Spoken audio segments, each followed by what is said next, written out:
Education টিকে Assam channel সকলোকে স্বাগতম জনাইছোঁ। বন্ধুসকল, বহুত বহুত ইম্পৰ্টেণ্ট ভিডিঅ' হয়, সকলোৱে শেষলৈকে চাই থাকিব। এখন গুৰুত্বপূৰ্ণ ইম্পৰ্টেণ্ট নটিচ আহিছে office of the district elementary education Sribhumi.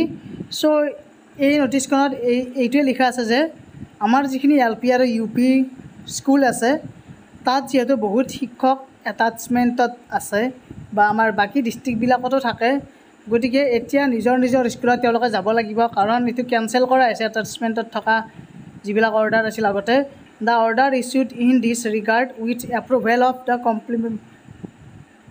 competent authority will not come under the preview of this order and the tutors will not be affected by this order also. ইয়াতে আপোনালোকৰ শিক্ষা এইটো পৰ্টেলত আগৰ যিখিনি অৰিজিনেল স্কুল আছে তাতে যাতে ডাটাবোৰ আপডেট কৰে, সেইকাৰণে অৰিজিনেল স্কুললৈ নিব কৈছে উইদিন 24 hours উইদাউট ফেইল।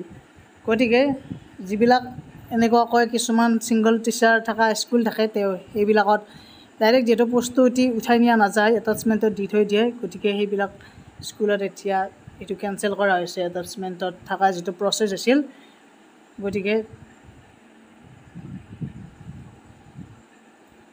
বহুত ইম্পৰ্টেণ্ট নটিচ হয় এইখন।